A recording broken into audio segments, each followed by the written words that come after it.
सबसे पहले तो जो चीज आपके अंदर है वो सबसे बड़ी चीज है आत्मविश्वास।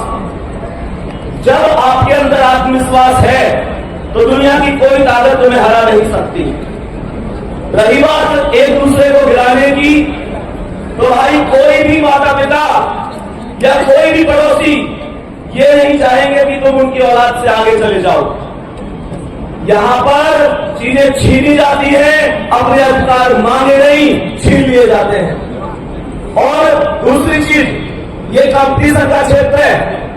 मैं अगर आप लोगों से कहूं कि भाई आप लोग अगर मान के चलो 10वीं 12वीं के स्टूडेंट होते, जैसे बहुत सारे बच्चे पूछते हैं सर मेरे इतने नंबर है क्या सिलेक्शन हो जाएगा।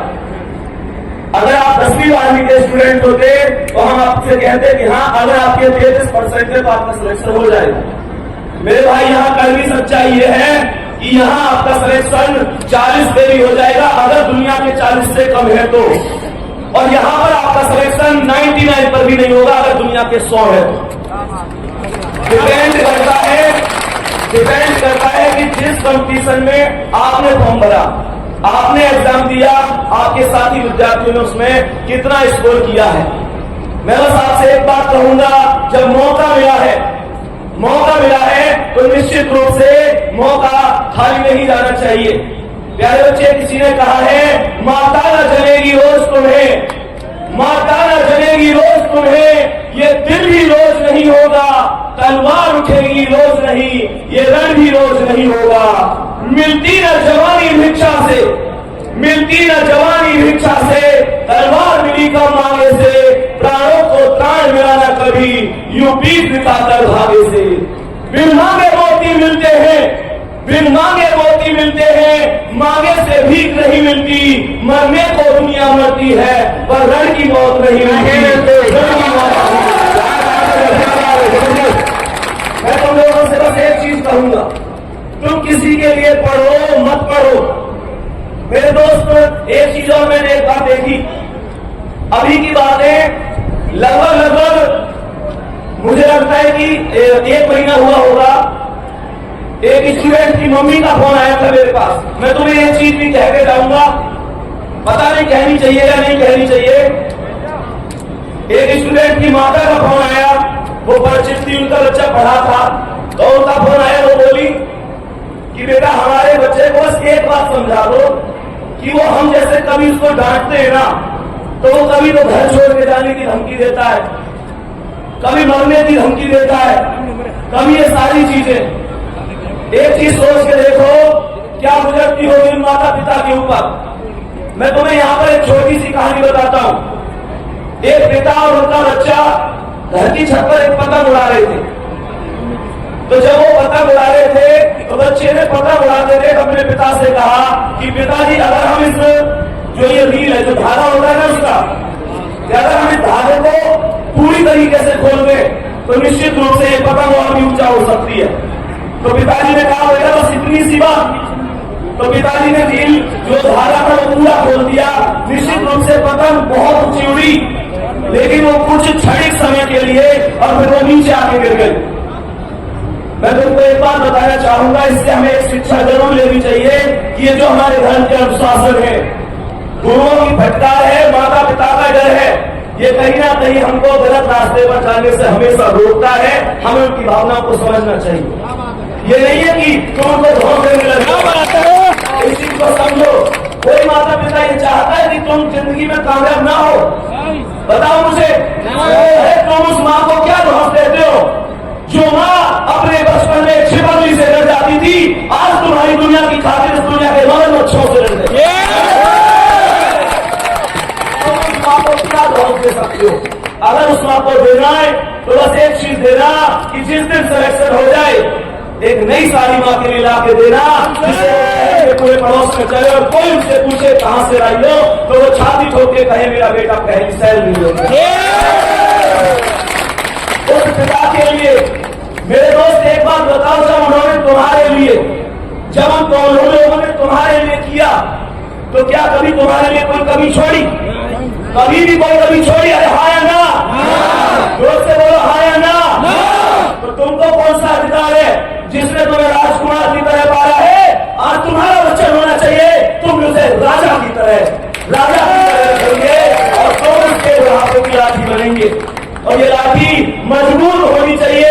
अरे परेशानियां हर आदमी के जिंदगी में आती है, तुम्हारों के नहीं है जिसकी जिंदगी परेशानियां आती है। तुमने क्या परेशानियां देखी है? कभी अपने किताबों के झोले को उस बच्चे के झोले से मिलाकर देखना जो बच्चा मात्र 10, 14, 15 साल की उम्र में सुबह वो कूड़ा बीनने के लिए जाता है। और उससे तुलना करके देखना जो जिंदगी तुम जी रहे हो, उस जिंदगी को जीने के लिए भगवान के सामने दिन रात हाथ जोड़ते हैं लोग। क्या बात है प्यारे बच्चे, कोई परेशानी आए तुमको झुकना नहीं है। बस एक बात याद रखनी है, सिकंदर किसी हालात के आगे नहीं झुकता। तारा टूट भी जाए तो जमीन पर नहीं गिरता, और गिरते होंगे हजारों दरिया समुद्र में, पर कोई समुद्र किसी दरिया में नहीं होगी। और लास्ट में बस एक ही बात कहूंगा, क्योंकि हमारे पास अभी आप लोग समझ सकते हैं कि हम सब मिलकर 12 मिनट का एक सेलिब्रेशन भी करेंगे।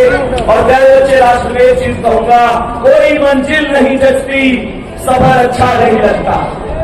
कोई मंजिल नहीं जचती, सफर अच्छा नहीं लगता। अगर घर लौट भी आऊं तो घर अच्छा नहीं लगता। करूं मैं कुछ भी दुनिया को तो सब अच्छा ही लगता है, पर मुझे तेरे बिना बढ़ती अब कुछ अच्छा नहीं। बस ये कहूंगा, मेहनत करते रहो, माता पिता से कभी बैठकर बात किया करो, क्या उनके सपने हैं। हकीकत है वो आपसे कुछ नहीं कहेंगे। और वैसे एक चीज और है कि माता फिर भी एक बार के लिए अपने प्यार का इजहार कर देती है, पिताजी कभी नहीं कहते। कभी तुमने एक चीज महसूस करी है, तुम्हें लगता होता है मम्मी तो मेरे हाथ चाल पूछे, पापा ना पूछे, ऐसे लगता है। वो बहुत कठोर होते हैं, लेकिन अंदर उनके क्या चल रहा होता है उनको ही पता है। जब तुम कहीं जा रहे होते हो ना, कभी ऐसे महसूस करिए किसी ने कि तुम कहीं गए हो और तुमसे मम्मी फोन पे बात कर रही है, कभी आवाज आई है पीछे से कि इससे ये कुछ खाना खाया कर ना, आवाज पीछे से किसकी होती है? माँ की आवाज होती है, और शब्दों को कहलवाने वाले पिताजी होते हैं। क्या बात है, तुम्हारी जिंदगी में माता और पिता से बढ़कर दुनिया की कोई चीज नहीं है।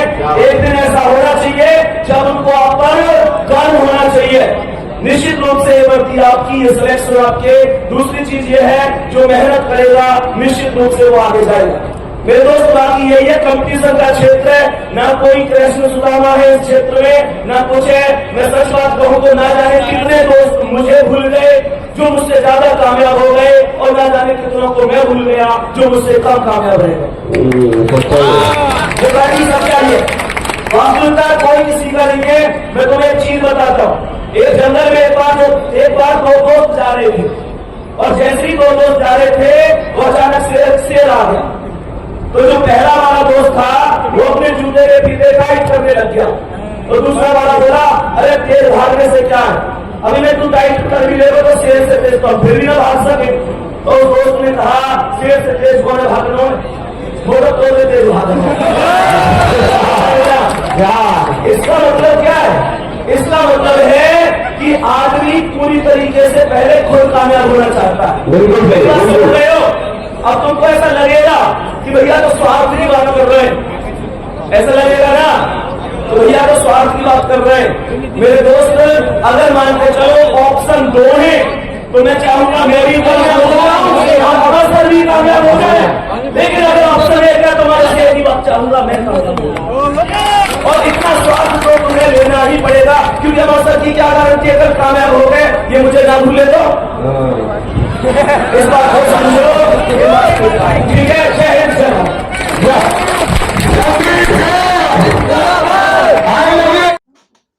जय हिंद साथियों, जिंदाबाद जबरदस्त। कैसे हैं दोस्तों? उम्मीद करता हूँ बहुत अच्छे होंगे। मैं नॉर्थन और आप देख रहे हैं प्रचार ऑफ RWA। तो दोस्तों, RWA की टीम जयपुर पहुंची हुई है, और आपने देखा होगा कि वहां से अंकित भाटी सर, नवीन सर और संदीप सर का जो तहलका आपको देखने को मिला है, प्यार बच्चों को दिया जा रहा है, तो एकदम से मन खुश हो गया कि सभी बच्चों के लिए कितना ज़्यादा अंकित भाटी सर सोचते हैं, नवीन सर सोचते हैं, संदीप सर दिन रात मेहनत करते हैं। तो सिर्फ और सिर्फ किसके लिए? सिलेक्शन के लिए। बच्चों का सिर्फ सिलेक्शन हो जाए, इससे ज़्यादा कुछ नहीं चाहिए। देखिए, व्यूज़ वगैरह ये सब तो आते रहेंगे, अगर सर वीडियो भी ना दें, कोई पुरानी वीडियो भी चलेंगी उनकी तभी व्यू आते रहेंगे। तो दोस्तों, ऐसा नहीं है। जो एक फेथ होता है ना, एक विश्वास होता है, वो कायम रखना बहुत ज़रूरी होता है। तो आप इसी तरीके से प्यार बनाए रखिएगा। आरडब्ल्यू टीम आपको हमेशा इसी तरीके से मेहनत करती हुई नजर आएगी और हर बार आपने देखा होगा कि बहुत अच्छे मुकाम के साथ में आरडब्ल्यू टीम उतरती है किसी भी कोर्स को लेके या किसी बुक को लेके। अभी बुक भी लॉन्च किया राहुल सर की रीजनिंग की, जिसमें बहुत सारे प्रीवियस ईयर के क्वेश्चंस को लेके वहाँ पे सारा कंटेंट A to Z आपको ऐसा बहुत ही टॉप अप के उससे दिया जा रहा है जो बहुत बढ़िया है। ठीक है।